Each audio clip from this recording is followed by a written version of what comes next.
This is our Feel Good Sunday feature. The 7th uMgungundlovu Film Festival takes place in Pietermaritzburg from the 14th to the 16th of November under the theme, Imagine the World in My Image. This year's event seeks to promote inclusivity and disability rights by telling authentic African stories. One of the opening films, The Unseen Voice, written and directed by Jerome Moremi, centers on the life of a deaf woman and the challenges that she faces daily. Take a look at this.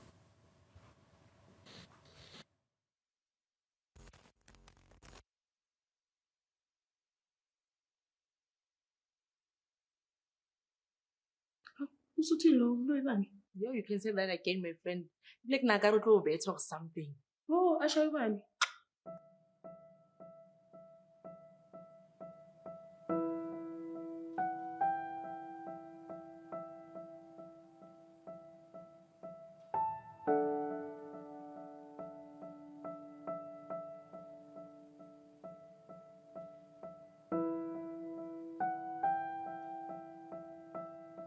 As ama-challenges ababhekana nawo abantu abanokukhubazeka emalokishini makhulu kakhulu and okubuhlungu ukuthi abatholi usizo ngabe yisemaklinikhi noma yiseyikoleni imbala.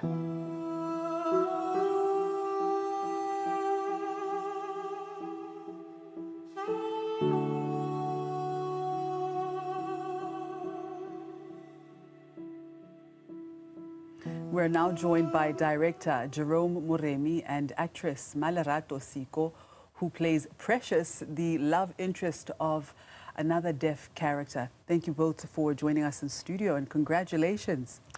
Thank you for having us. Yeah, I mean, this opening is quite a big deal. And we know that, you know, the arts are not just about entertainment, but also about advocacy, particularly with the work that you are doing. So what role do you believe that film plays in perhaps changing perceptions within society? The reason why we decided actually especially to go with this title, Unseen Voice, this film is about a group of friends which are deaf, and then they're fighting for advocacy actually, as one of their lady friend was denied the medical attention because of the lack of sign language interpreters. So they decided to protest and fight for their rights and challenge the government. As you know that most of the people with disabilities have been discriminated. So now the main idea for us was to create awareness and teach our people that people with disabilities, they're also human beings like us. So the whole idea is to create awareness and educate our people. Now, Malerato, your role has been described as both raw and transformative. What drew you to this particular role and how did you prepare for it? Well, honestly, I didn't prepare anything. I was just caught off guard. Okay, we appreciate your honesty. Yes. So, my character is very challenging and different, actually. And I don't know, I just had to go with the flow and just try to connect more with my boyfriend, who is deaf. So at some point I just had to just be me and try to understand and be on their shoes. And I understand that you also had to learn some sign language on the set. Yeah? Well, I didn't really trust myself, you know. I was like, how can I do this? Yeah. How am I going to do this? But then at the same time, I reminded myself that, girl, you got this and you have to do this. And you're not only doing it for yourself, you're doing it for people who will be watching. So Jerome, what inspired the movie, The Unseen Voice? Was it from a personal experience or encounter that you've had, or was it just a reflection of society that drew you in? I can say actually it was based on a true story. I remember one time I was at Flores. I was not feeling well at one of the clinics. So apparently out of nowhere, one of the sisters just stood and asked us, imagine we are sick, all of us there, then like she asked, who knows sign language? And then when I take a look, I saw an old woman there standing by the counter there trying to explain. She was signing, but I couldn't understand what she was saying. And unfortunately, that lady, she couldn't even write. So from there, I was like, no, man, as a storyteller, I think I need to equip and tell people and try to find out maybe the solution. Since I do know that sign language has been declared as the 12th official language in South Africa, but still the deaf people, they still are discriminated. So they're still struggling. Hence, we are saying there are lack of sign language interpreters. Like, for example, if you can go to the police station, there's no sign language interpreters. Right. And most of the deaf community, they're the most people who are abused and raped. So for them, it's difficult for them to go and report to the police station because they know very well that they won't be able to get help. Yeah. In that way, then the perpetrators, they just go free just like that. My So goodness. we try to challenge the government and say, you know what, government, please support and make sure that we have at least the sign language interpreters, especially when it comes to the social services, the clinics, the libraries. Even at SARS, you won't find any sign language interpreters. That is why most of the deaf community, they're not even educated. And this could also speak to creating more employment. I mean, we know that we need sign language interpreters in almost every sector of society. Now, Malerato, having worked on this film, what do you take away from the role that you played and from the storyline as well, with your interactions with your deaf boyfriend?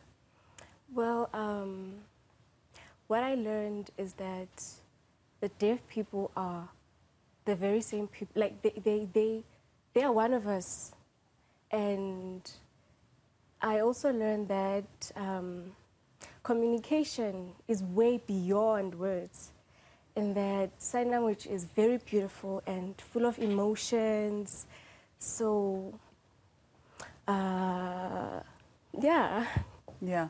And, you know, Jerome, the unseen voice, it goes way beyond a story or about entertainment or the arts.